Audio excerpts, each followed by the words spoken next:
groupe Webedia Elephant se positionne comme un producteur finalement. Et la définition d'un producteur, c'est de savoir prendre des risques à un moment donné. Donc aujourd'hui, effectivement, quand les talents nous présentent leur projet, il y a forcément une part de risque qui est de dire oui, on est capable d'accompagner, oui, on est capable d'investir, oui, on est capable de financer. On a tout un pan de notre activité et des ressources qui vont être mises à disposition des talents pour pouvoir les accompagner dans la création de marque. C'est-à-dire que là, on passe du créateur à l'entrepreneur. Et le créateur-entrepreneur, pour nous, c'est un peu l'avenir de la créateur-économie. On a récemment fait une opération avec Picard, par exemple, pour Joyka. Joyka qui J'ai vu. partage assez régulièrement sa passion pour les glaces. On a été au bout de son rêve de créer sa propre gamme de glaces avec Picard et on a créé un coffret de goût inédit de glaces Joyka qui ont été vendus en quelques jours, sold out dans l'intégralité de la France, dans l'intégralité des magasins Picard. Donc c'était un véritable carton.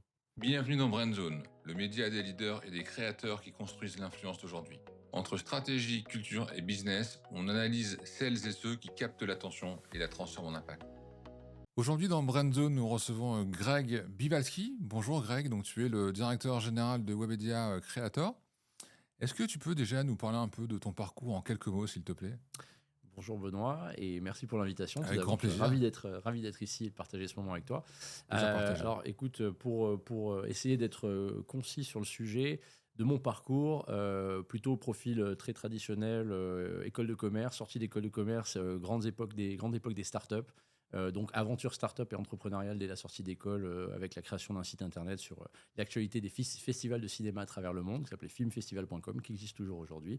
Puis, le hasard des choses a fait que j'ai rencontré Claude Berda, le fondateur d'AB Group et d'AB Productions en 2002. Et donc, je l'ai rejoint. Je pensais le rejoindre pour quelques années seulement. Et finalement, je suis resté quasiment 15 ans à ses côtés à développer beaucoup de choses, dont les chaînes de la TNT, la télévision sur ADSL, le replay. Donc, beaucoup d'innovations dans la télé et l'audiovisuel au sens large. Mhm. Et en 2015, et notamment l'arrivée dans les années qui ont suivi de Media One qui a racheté AB, j'ai basculé à nouveau côté entrepreneurial avec Extreme Vidéo, qui était justement une société de production et de distribution de films de sport extrême que j'ai fait évoluer vers on va dire un réseau de créateurs de contenu sport extrême également, avec lesquels on s'est mis à produire des contenus longs, donc des formats documentaires et séries documentaires pour des chaînes à l'international, Globo TV au Brésil, ESPN à l'Inter, Trek en France, etc. etc. Et j'ai revendu cette activité à Webedia en 2019 que j'ai rejoint. D'accord. Et pour justement apporter au groupe Webedia cette capacité à produire et à distribuer des contenus avec des créateurs de contenu. C'est-à-dire en fait diversifier finalement leurs sources de revenus, ne pas se contenter de faire la régie commerciale autour des créateurs, mais plutôt leur apporter la capacité à produire et développer des projets beaucoup plus ambitieux et avec des outputs, c'est-à-dire des deals, notamment avec des diffuseurs ou des plateformes. Donc toi, tu diriges Webedia Creators, qui est donc la partie qui gère un peu tous les créateurs de Webedia. Donc aujourd'hui, Webedia est un mastodonte dans le domaine de l'influence. Est-ce que tu peux, parce que beaucoup de gens connaissent Webedia, mais peu connaissent un peu l'organisation, est-ce que tu peux nous résumer en quelques mots comment est organisé Webedia et toi, nous parler surtout de ta structure du coup? Bien sûr. Alors, il y a une grosse évolution en cours au sein du groupe, puisque l'arrivée de notre nouveau CEO, Christian Monbrun, l'année dernière, a donné lieu à une nouvelle organisation qui est en train de se mettre en place et dans laquelle, en fait, on est en train de se focuser justement sur la production, puisque Webedia a racheté il y a quelques années Elephant, qui est un groupe de production audiovisuelle traditionnel fondé par Emmanuel Chin et Thierry Bizot. La volonté de nos actionnaires, c'est justement de faire de Webedia et Elephant un seul et même groupe unique, avec une position assez différenciante sur le marché qui est finalement d'être néo-producteur ou producteur 2.0 en s'appuyant justement sur les compétences et les qualités des créateurs de contenu qu'on sait accompagner effectivement historiquement sur le marché. Qu'est-ce que ça veut dire concrètement? C'est que Webedia Creators aujourd'hui, que je représente, fait partie du pôle production ex-éléphant, on va dire. Et Mhm. dans ce pôle production, qui est composé de différents labels d'éléphants, Elephant Story, Elephant Doc, Elephant Aventure, qui font à la fois de la fiction, de la série, du documentaire, etc. etc.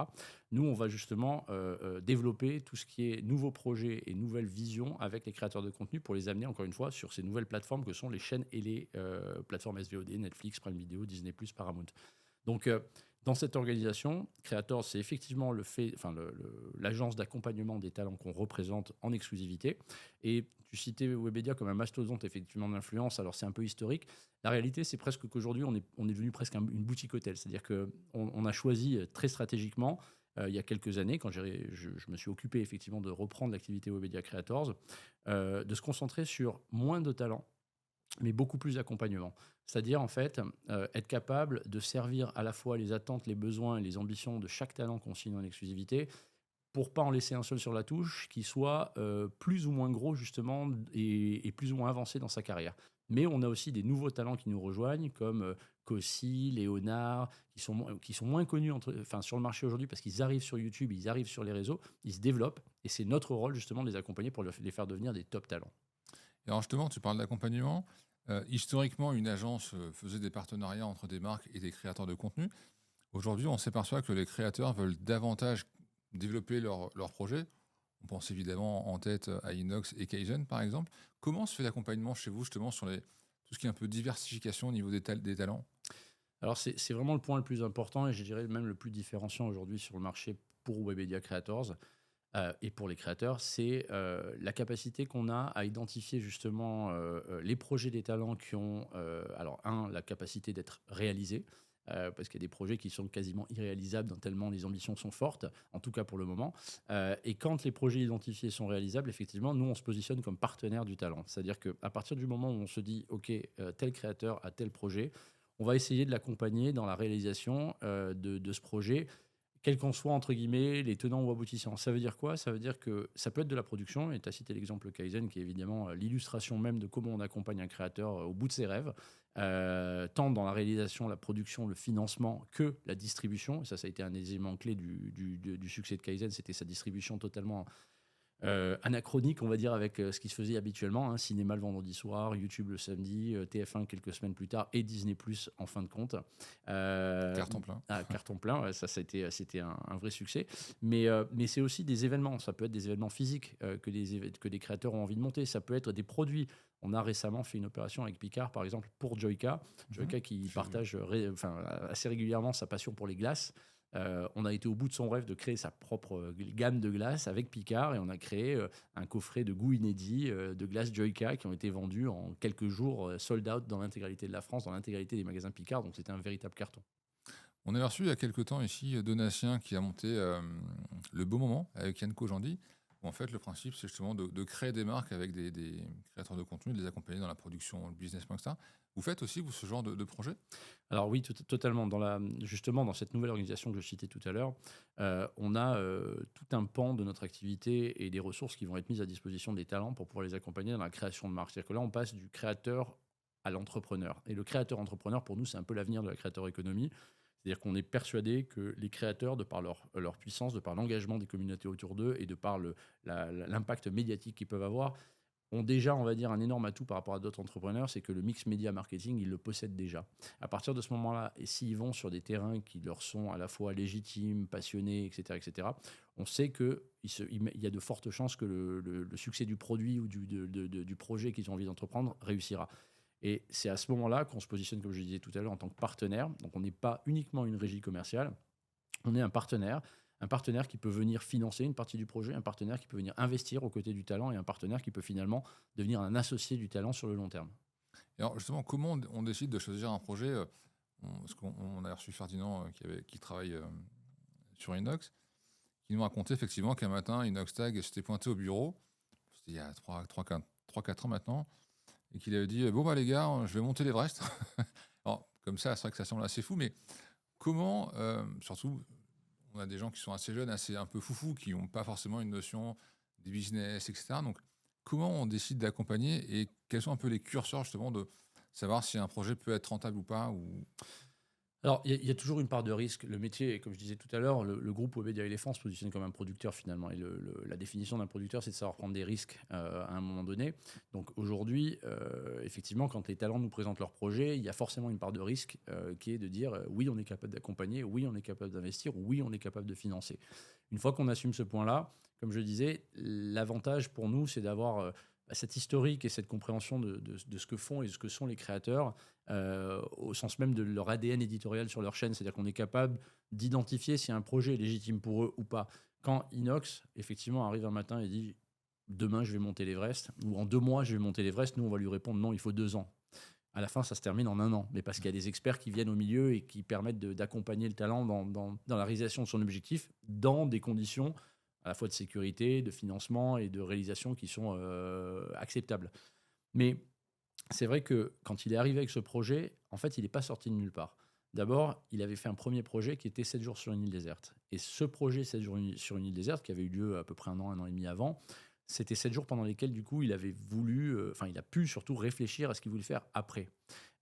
Et cette vidéo 7 jours sur une île déserte, qui était sa première vidéo un peu de challenge physique extrême, parce que il était vraiment seul sur une île pendant 7 jours, même s'il y avait la sécurité autour et de la présence autour de lui. Euh, c'est vrai que quand il est revenu et qu'ensuite il est venu avec cette deuxième idée qui était de gravir le sommet du toit du monde, l'Everest, on s'est dit, bah, c'est une suite logique en fait. Et l'histoire, elle est déjà là et il est capable de la raconter à sa communauté et aux gens au sens large. Donc en fait, on y a cru immédiatement et on s'est mis derrière effectivement pour le financement de son projet. Et donc, on parlait tout à l'heure de l'association entre Elephant et Webedia. Alors, c'est pas toujours simple hein, de fusionner comme ça ce qu'on appelle souvent les médias historiques et les médias un peu nouveaux. C'est quoi, toi, ta vision justement de ces partenariats? On peut citer quelques exemples, par exemple, où TF1 avait fait Danse avec les stars et après ils ont fait Dalsi avec Michou. C'est quoi ta vision justement, toi, sur cette passerelle? Est-ce qu'elle est pas assez présente? Elle est présente? Est-ce que c'est l'avenir? Comment tu vois un peu ça? Alors, l'avantage, comme je disais tout à l'heure quand je me suis présenté, c'est que j'ai fait quand même 15 ans de télévision et de production dite traditionnelle. Donc, je viens des médias traditionnels moi-même, mais avec ce côté geek qui m'a fait rejoindre le côté digital il y a une dizaine d'années. Donc, je pense être assez bien placé, effectivement, pour dire que...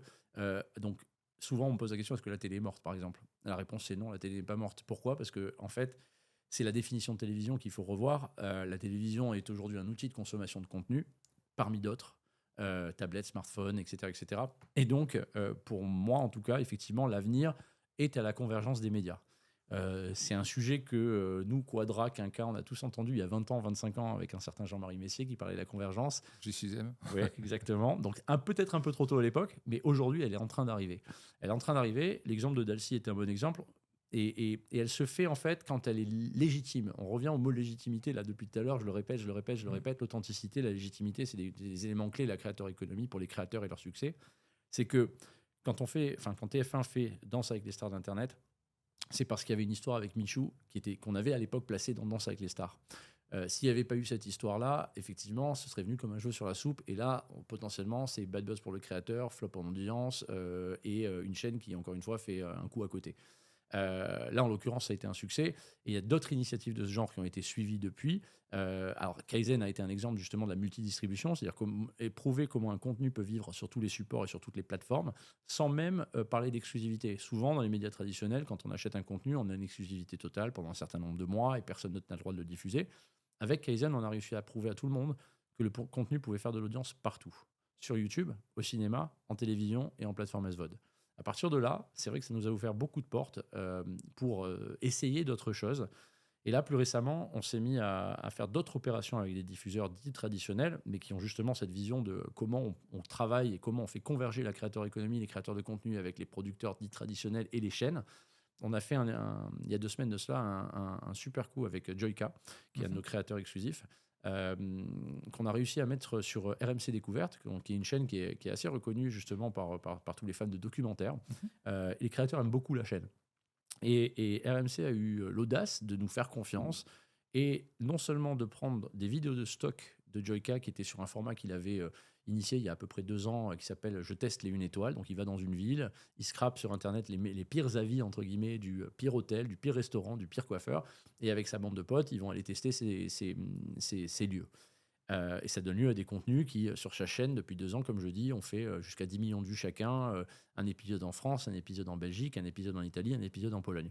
Là, RMC non seulement a pris ces stocks, qui sont disponibles sur YouTube toujours, donc il n'y a pas une demande d'exclusivité, mais en plus a permis de financer un nouvel épisode original, cette fois, 1 étoile en Espagne, qui a été diffusé en primo-diffusion, donc en exclusivité sur RMC vendredi il y a 15 jours, qui a fait un sacré succès d'audience puisque c'était entre 2 et 3 fois l'audience habituelle de la chaîne sur les cibles, ce qu'on appelle les cibles jeunes, ensemble 25-49 en télé, et qui, avec le replay à J+7, a vu ses audiences quasiment doubler à nouveau. Et sachant que RMC nous laisse le diffuser depuis dimanche dernier, donc il y a 3 jours, sur YouTube, et sur la chaîne de Joyka. Et donc là, en fait, on est en train de montrer des nouveaux modèles, des modèles sur lesquels les passerelles entre les créateurs de contenu, les diffuseurs traditionnels, les plateformes de replay et les plateformes AVOD type YouTube peuvent collaborer et travailler ensemble. Et ça ouvre tout un monde de nouvelles perspectives, à la fois pour les créateurs et pour les diffuseurs. Ce qui est assez perturbant, je trouve, sur ce marché, c'est que historiquement, on parlait des producteurs, je crée un programme, je vais voir une chaîne, je le vends et je produis. Aujourd'hui, c'est un peu l'inverse. On reste sur l'exemple de Kaizen, parce que Ferdinand nous en avait parlé. Quand vous avez créé Kaizen, pour le coup, plusieurs plateformes sont venues vous voir en disant tiens, on vous donne tant pour avoir l'exclu. Et en fait, vous avez refusé ce projet en disant, c'était un peu ce qu'on avait compris, l'envie de Inox, de dire non, non, moi j'ai un projet, en tout cas au début, hein, c'est un projet YouTube, donc je le garde pour YouTube. Donc la solution, c'est quoi finalement? Est-ce que c'est de créer des projets et de partir from scratch et puis on voit après ce qui se passe, ou à l'inverse, essayer de construire des projets, les vendre ou s'associer avec des diffuseurs ou des SVOD, VOD, pardon. Quelle est pour toi la meilleure solution? Ou peut-être les deux, hein, ça dépend peut-être du projet. Alors, oui, c'est un super exemple. Kaizen, pour donner même un peu plus de détails sur le sujet, c'est assez génial de travailler avec un créateur comme Inox parce qu'il a cette vision tellement fraîche de ce que c'est que la distribution, l'exploitation d'un contenu pour sa communauté comme pour d'autres publics, que quand moi je vais le voir effectivement au début du projet avec des offres en main de plateformes concrètes qui me disent on est prêt à mettre tant pour faire ce projet avec Inox, et qu'Inox me regarde et me dit bah en fait non parce que je l'ai proposé à ma communauté en priorité et que c'est ma communauté qui prime surtout. Finalement, après réflexion et malgré les chiffres, on se dit oui, il a raison, il l'a promis à sa communauté, il doit servir sa communauté en priorité, et c'est aux plateformes et aux diffuseurs de s'adapter à cette contrainte, qui n'est pas une contrainte finalement, parce qu'en fait, ça permet justement d'alimenter, encore une fois, le cercle vertueux des audiences sur toutes les plateformes. Il faut comprendre que, c'est pas évident, hein, mais il faut comprendre que chaque plateforme a sa propre audience. Que sur YouTube, il y a une certaine audience, que sur Insta, il y a une autre audience, que sur la télévision, c'est encore une autre audience, et que sur Disney+, c'est encore une autre audience. Une fois qu'on a compris ça, en fait, on se dit qu'on peut tous travailler ensemble. Et Kaizen, effectivement, quand Inox me dit donc pas de plateforme, parce que moi, ma priorité absolue, c'est de pouvoir d'abord servir ma communauté, c'est un peu un tournant dans l'histoire finalement des plateformes et des relations avec les créateurs, parce que a posteriori, et maintenant après le succès de Kaizen, euh, on a revu toutes les plateformes, on a revu toutes les chaînes, et évidemment, il y a eu un changement de paradigme qui est, on est prêt à entendre que l'exclusivité absolue d'un programme sur une plateforme ou sur une chaîne n'est peut-être plus la référence qu'il faut avoir quand on veut travailler avec des créateurs de contenu. Donc la réponse, elle est hybride par rapport à la question, c'est-à-dire c'est pas forcément partir d'écrire pour un diffuseur ou pour une plateforme, c'est toujours, je pense, partir de l'idée d'un créateur, la premiumiser si possible en termes de moyens de production ou de capacité de financement de la production. L'exemple d'RMC est bon, en ayant une ligne de revenus venant du diffuseur et une ligne de revenus venant d'un annonceur sur le digital, finalement, ça donne plus de moyens aux producteurs, en l'occurrence le créateur de contenu et Webedia Elephant, de faire des programmes encore plus ambitieux. Donc je trouve que c'est vraiment un cercle vertueux dans lequel on entre tous ensemble. Et est-ce qu'on peut dire que du coup, certains créateurs peuvent devenir prochainement des futurs animateurs télé? On a, je pense à deux exemples, évidemment, à Jules Katz qui est sur M6. Là, je crois qu'il y a un projet, mais il est en cours avec le Bouzeux, d'ailleurs sur RMC. Alors, on ne citera pas l'émission parce que pour l'instant, c'est pas encore annoncé. Mais est-ce que potentiellement, on peut imaginer ça? Et seconde question qui suit celle-ci, est-ce que la télé peut être aussi un tremplin, parce que souvent on parle de télé un peu comme le Graal, pour un créateur de contenu? Alors, donc il y a deux questions. C'est Sur ça. ouais, la première, en fait, est-ce que les créateurs de contenu vont devenir des animateurs? Je ne suis pas persuadé que le terme animateur soit la bonne définition de ce qu'un créateur de contenu va devenir. Oui, Juju participe à des émissions d'M6 et des IP et des formats de producteurs diffusés sur M6, mais elle est elle-même créatrice de contenu, elle a ses propres formats sur sa chaîne YouTube notamment, qui marchent très très bien. Je pense que le futur est plutôt dans l'hybridation, c'est-à-dire effectivement des talents qui vont commencer à arriver dans des programmes et des IP historiques de la télé, et dans l'autre sens, effectivement, des talents qui vont amener leurs propres IP sur la télé. Et en fait, encore une fois, ça va se croiser. Donc, on parlait tout à l'heure de convergence. C'est vraiment ça pour moi la convergence. C'est le fait que, oui, est-ce que le prochain Nikos ou le prochain Camille Combal est sur les réseaux? Pour moi, ma réponse, c'est clairement oui. Pourquoi aller chercher plus loin que ce qu'on a sous les yeux, finalement, des créateurs capables d'animer, de fédérer, d'engager des communautés, alors qu'effectivement, on peut les utiliser directement pour ce qu'ils sont et ce qu'ils savent faire dans des programmes télé. La réalité ensuite, encore une fois, c'est pour les motiver à venir sur ces programmes, soit on part de leurs idées, soit on adapte une idée ou un point de passion ou une thématique de passion qu'ils ont pour pouvoir les faire venir sur une IP télé. Michou Dandals, voilà, c'était l'exemple même d'un candidat dans une émission de télé. Il y a eu des exemples sur Prime Video, nombreux, évidemment avec LOL, avec Celebrity Hunted, dans lequel il y a eu beaucoup de créateurs de contenu qui sont venus pour passer un bon moment avec d'autres personnalités. Et je pense qu'on va voir de plus en plus ce genre d'initiatives se multiplier. On a vu le programme sur TF1 avec Camille Combal, justement, sur Qui sera le plus nul, je crois, c'est le nom, dans lequel on avait un casting qui était vraiment plurigénération. On avait des gens pour les plus de 60-70, on avait des gens pour les plus de 40 et on avait des gens pour les plus de 20 issus des réseaux sociaux. Et je pense qu'effectivement, ce mélange-là, c'est un petit peu ce qui va arriver de plus en plus dans les prochaines années. Et alors toi qui es au milieu et au cœur de ce métier, comment vous travaillez avec les marques? Est-ce que les marques vous appellent encore en disant tiens, j'ai une bêtise, tiens, j'ai une eau à vendre, est-ce que tel influenceur ou tel créateur peut faire une promotion? Ou maintenant c'est vous qui, comme vous maintenant, vous êtes aussi créateur de projet, vous allez du coup démarcher les marques en disant tiens, nous on a ça et par rapport à votre ADN, on pense que ça pourrait coller? Alors, les deux, parce que évidemment, il y a toujours des marques et des agences qui nous contactent avec des idées, des projets, des concepts qu'ils ont envie de voir naître et de voir se concrétiser, incarnés par des créateurs de contenu. Souvent, on intervient plutôt en conseil et en coécriture avec eux pour adapter ensuite les concepts et les projets aux bons créateurs. Parce qu'il y a vraiment, comme je le disais tout à l'heure, un sujet de légitimité des talents sur les opérations. Donc, on a ce qu'on appelle de l'entrance, c'est effectivement des marques qui font cette demande pour des talents spécifiques. Et là, on essaye de voir si le concept que eux ont travaillé correspond à l'ADN du talent. Et s'il ne correspond pas, on essaie de le retravailler avec eux. Et dans l'autre sens, évidemment, aujourd'hui, on push beaucoup de projets. C'est-à-dire que, comme je le disais pour la production et les médias traditionnels, finalement, on part des idées des créateurs, on monte des projets à partir de ces idées, et ces projets, on va les push aux marques les plus adéquates, on va dire, sur le projet. L'exemple de Picard que je citais tout à l'heure pour Joyka, c'est l'illustration même d'un talent, voilà, qui avait des vidéos de partage de goût de glace sur ses réseaux. On se dit Picard est la marque idéale pour accompagner ce talent, pour faire ce projet-là. Et Picard a eu l'audace de nous suivre là-dessus. Et bon, on est ravis, on a gagné énormément de prix ces 3 derniers mois sur le marché en termes de campagne d'influence marketing, grâce, encore une fois, à l'idée d'origine qui est celle du talent. Et à un annonceur qui a osé nous suivre dessus, évidemment. Et justement, comment toi tu vois un peu l'évolution des marques sur le marché de l'influence? Donc, on parlait de Picard. À l'époque encore où on faisait des deals un peu classiques, maintenant on sponsorise des projets. Est-ce que tu trouves que les marques, d'une manière générale, sont encore matures ou ça reste encore un peu à la marge?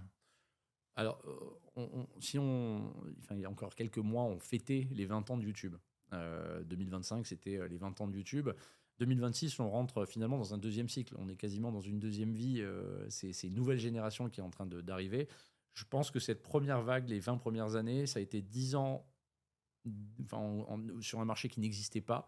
Les 10 dernières années où un marché s'est structuré. Et je pense que les 10 et 20 prochaines années, ce sera effectivement l'adoubement de la creator economy et de la manière dont les marques vont adosser les créateurs à leur campagne marketing, dans leur mix produit. On le voit beaucoup aujourd'hui, à la fois dans les formations, dans les programmes des grandes écoles, que ce soit à Sciences Po ou dans les écoles de commerce ou même dans n'importe quel type de formation universitaire. La creator economy devient un sujet en soi. Donc ça veut dire qu'on va commencer à intégrer dans les codes des marketeurs de demain ce qu'est la creator economy, comment on intègre des créateurs dans un mix marketing, ce qui n'était pas le cas évidemment il y a encore 5 ans ou 10 ans. Donc c'est quelque chose qui va se pérenniser, c'est quelque chose qui va s'installer de manière durable. On le voit dans toutes les projections de toute façon de la creator economy au sens large. On sait que c'est une industrie en forte croissance sur les prochaines années parce que, encore une fois, il ne vient d'être structuré que ces 10 dernières années et qui continuera à l'être sur les 10 prochaines, c'est certain.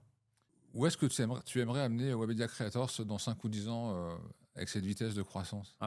Clairement, aujourd'hui, on nous identifie toujours comme une agence d'influence. Demain, j'aurais plutôt tendance à dire que je veux qu'on soit identifié comme un producteur ou un associé partenaire des talents qu'on représente et qu'on accompagne. Aujourd'hui, et encore une fois, ce métier d'agence d'influence qui est né il y a une dizaine ou une quinzaine d'années, il a beaucoup évolué. De peu d'agences, aujourd'hui, on est passé à beaucoup d'agences. Et c'est très bien parce que le marché se consolide. Mais la réalité derrière, c'est que nous, on prend, je pense, un pas d'avance en allant directement vers les projets, ce que je disais tout à l'heure, vers la production et la coproduction de contenu, et vers l'association en equity, en partenariat avec les talents dans leurs projets entrepreneuriaux. C'est vrai que vous, la chance que vous avez, c'est que vous êtes un grand groupe. Vous avez comme cette capacité de pouvoir financer certains projets avant même de pouvoir trouver des sponsors ou des diffuseurs.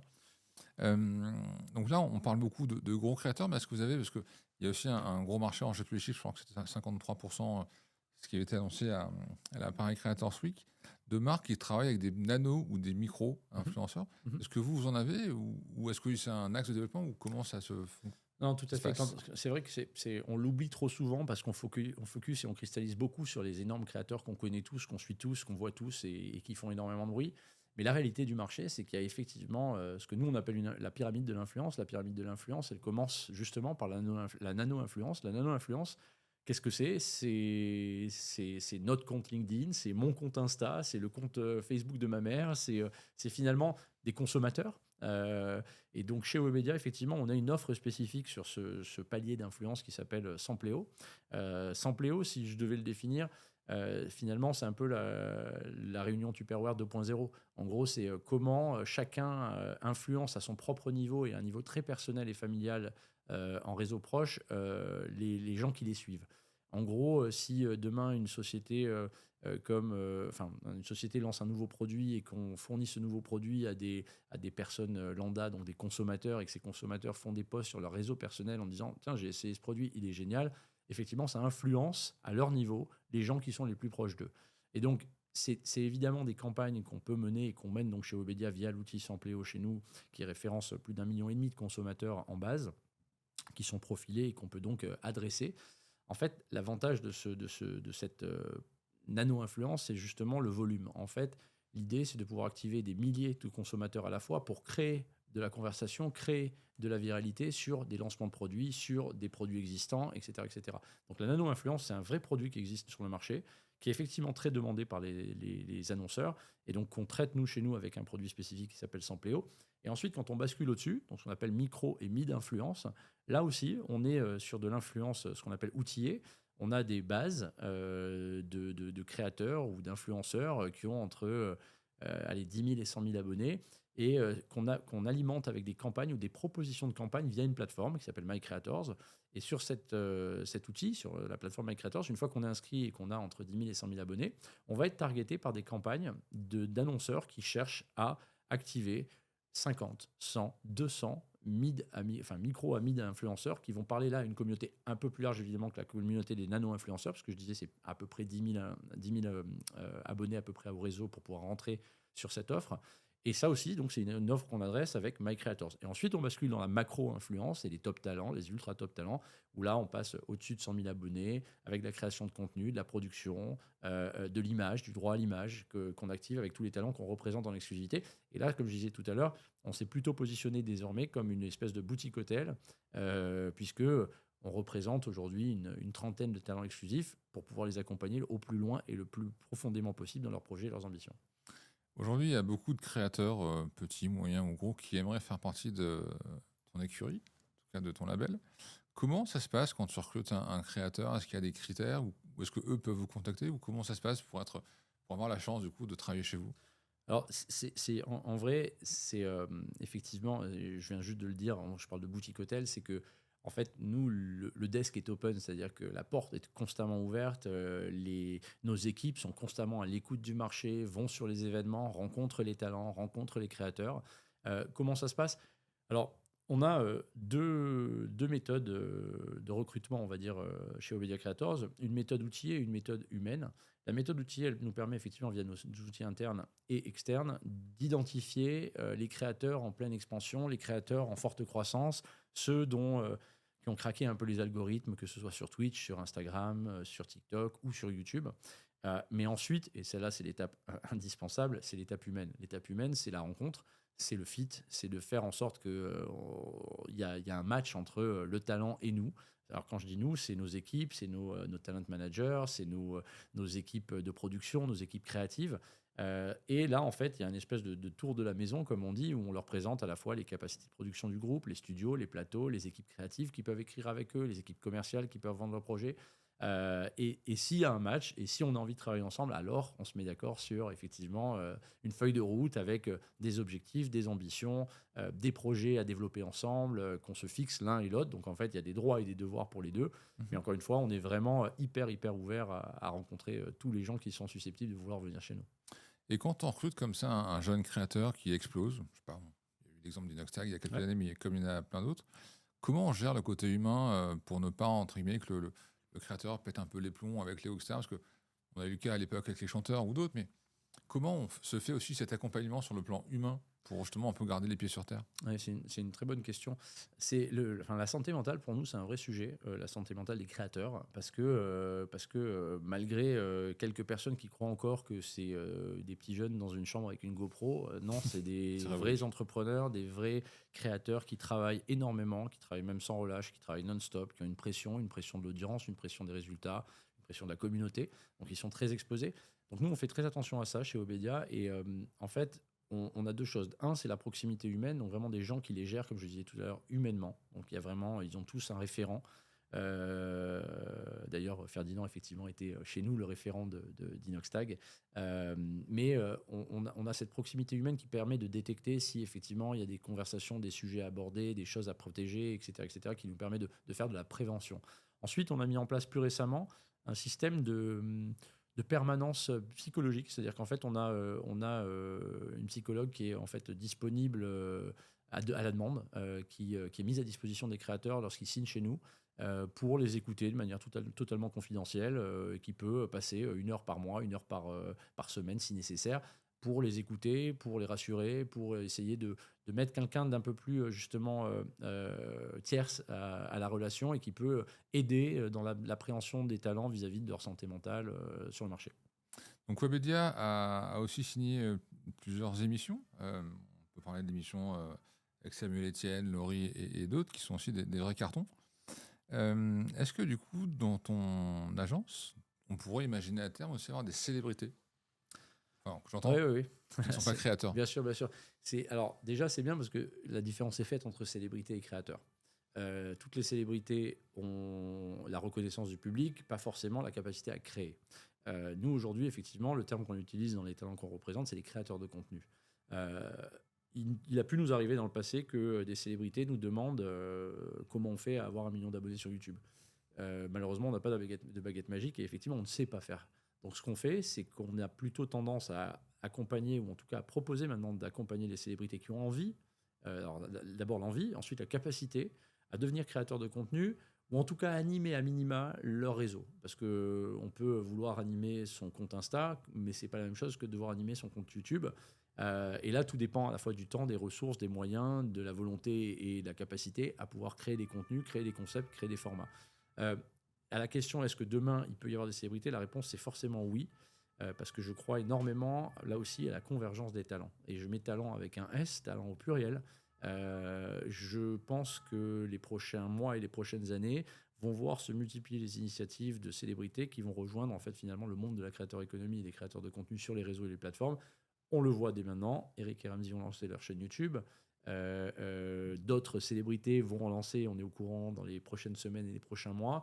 Donc c'est vraiment un mouvement de fond qui va arriver et qui va se consolider, je pense, dans les 2-3 prochaines années. C'est vrai que c'était un vrai sujet. Moi, ayant travaillé en télé, souvent certains animateurs, certaines animatrices voulaient passer sur YouTube, mais la chaîne les bloquait. Ça a un peu changé, mais en tout cas à l'époque c'était un peu comme ça. Comment toi tu vois la place un peu dans tout ça de l'intelligence artificielle? Est-ce que tu penses que ça peut aider les créateurs? Comment tu le perçois toi dans l'influence? Est-ce que vous l'utilisez vous-même chez Webedia ou comment tu perçois un peu ce phénomène? Alors, l'IA, c'est une révolution. Et donc, comme toute révolution, il faut savoir l'apprivoiser d'une manière ou d'une autre et il ne faut pas lui tourner le dos. Donc, nous, chez Webedia, dans le cadre de la réorganisation, il y a justement eu l'arrivée d'une personne qui est dédiée à tout ce qui est data et IA, et qui va nous permettre justement de mieux outiller la société et le groupe dans son intégralité sur les process, sur des agents spécifiques, sur en tout cas intégrer le meilleur de ce que peut faire l'IA pour optimiser et améliorer à la fois nos capacités de détection, nos capacités d'accompagnement, nos capacités de production et de post-production. Donc ça, on parle bien de technique à ce niveau-là. Si on bascule maintenant sur la partie création de contenu, parce que l'IA, c'est aussi la création de contenu, photo, vidéo, audio. Là, c'est une vision plus personnelle peut-être, mais je suis assez persuadé que de la même manière que GoPro a permis aux créateurs de contenu d'exister, l'IA va permettre à de nouveaux et encore plus nombreux créateurs de contenu d'émerger. Finalement, à l'époque de GoPro, il fallait savoir manier une caméra et faire de la post-prod. Aujourd'hui, avec l'IA, on est capable de sortir de la vidéo en prompt. Donc ça veut dire qu'on peut créer de la vidéo beaucoup plus facilement. Maintenant, le résultat de ça sera donc beaucoup plus de créateurs de contenu au sens large, certainement des créateurs full IA. Les avatars, on les voit déjà popper en Asie et en Amérique. On en voit moins en Europe, mais ça va arriver. Et ensuite, il y a le sujet effectivement de l'humain au milieu de tout ça. Les créateurs de contenu qu'on représente, notamment, l'IA pour eux est à ce stade un outil de travail qui nous permet, encore une fois à tous, d'optimiser nos concepts, nos formats, nos créas. On voit comment les outils d'IA sont intégrés sur YouTube. On voit la multiplication de l'A/B testing grâce à l'IA, tant sur les vignettes que sur le titrage, etc., etc. Le sous-titrage, le dubbing, enfin tous ces outils qui vont permettre de toucher des audiences plus larges. Et comme je dis, donc, les créateurs existants vont pouvoir faire plus et ceux qui n'étaient pas créateurs vont pouvoir accéder à la création de contenu. Donc, il va falloir effectivement anticiper encore plus de créateurs de contenu, donc une créateur économique qui va encore plus boomer. Il y a une question que je suis obligé de te poser. Donc, on a parlé des gros succès que vous avez eus avec Picard, JK, Inox et Kaizen. Alors, je ne sais pas si tu as le droit d'en parler, mais en tout cas, je te pose la question. Est-ce qu'il y aura des gros projets cette année ? 2026, alors oui, la réponse déjà, c'est qu'évidemment, il y a des gros projets qui arrivent. Alors, déjà, je peux peut-être citer Kameto, qui est pas un projet, mais bien un homme, qu'on est ravi d'accueillir depuis quelques semaines au sein même de Webedia Creators. Il a décidé de nous rejoindre justement pour se diversifier, pour faire des choses qu'il n'avait pas l'habitude de faire. Encore une fois, Webedia ne pourra pas faire ou remplacer ce que lui a su construire au fur et à mesure des années et de son travail, du travail de ses équipes sur ses réseaux côté gaming. Par contre, en termes de divertissement, en termes de gros projets, on pense qu'on a énormément de choses à s'apporter mutuellement et c'est pour ça qu'on s'est associé très récemment et qu'il nous a rejoints. Donc ça, c'est particulièrement sur un talent. À côté de ça, on a des projets, ce qu'on appelle, alors est-ce que c'est usurpé ou pas, mais il y a des projets phygitos, donc des projets physiques événementiels qui seront diffusés en live sur les plateformes digitales qu'on est en train de travailler. On n'en a pas annoncé officiellement un pour le moment, mais dans les 3-4 semaines qui viennent, on sera en mesure de le faire. Bah, écoute, on a hâte de voir ça. J'ai une dernière question qui m'intéresse pour le coup. Quand on vend des créateurs de contenu à des marques, on passe souvent par le marketing ou des agences. Et vous avez du coup aujourd'hui maintenant des médias, parce que vous avez des podcasts, des médias avec Domingo et d'autres. À qui on vend ça ? Parce que du coup, souvent, les médias, quand ils vendent des contenus, c'est par des agences médias, par des régies. Et donc là, il y a une espèce de trou. À qui vous adressez ? Est-ce qu'on reste dans l'influence ? Est-ce qu'on est dans la régie média ? Ou est-ce qu'on est dans quel domaine du coup ? Alors, c'est une très bonne question et effectivement, c'est un état de fait et un état de marché. Aujourd'hui, il y a des agences médias qui achètent du média, il y a des agences d'influence qui achètent de l'influence. Chez les annonceurs, on a un responsable influence, on a un responsable média, souvent des personnes qui ne sont pas les mêmes. Et pour complexifier la chose, les projets dont on a parlé, MVP, Popcorn, Épicurieux, Dr Good, sont ce que nous on appelle des médias sociaux. Donc en plus, on complexifie le média social. La réalité aujourd'hui, la manière dont on travaille sur ces supports, c'est effectivement plutôt axé côté influence. Pourquoi ? Parce que le média est plutôt dans à la fois de la programmatique, de l'achat d'espace plutôt traditionnel, display, banner, sponsor, billboard, etc., etc. Là où nous, pour attirer les annonceurs sur des projets comme cela, comme ils sont incarnés quand même par des personnalités sociales influentes, on a tendance à vouloir faire du brand content, donc du placement produit, donc du concept sur mesure, et donc on passe vraiment par la partie influence, en majorité. Merci Greg pour toutes ces infos, c'était très intéressant d'avoir un peu ton parcours, ton expertise, un peu ta vision aussi sur Webedia Creators et sur l'avenir que peut être l'influence. Et merci beaucoup et je te dis à très bientôt. Et ben merci beaucoup et avec plaisir, j'étais ravi de pouvoir échanger avec toi. Merci.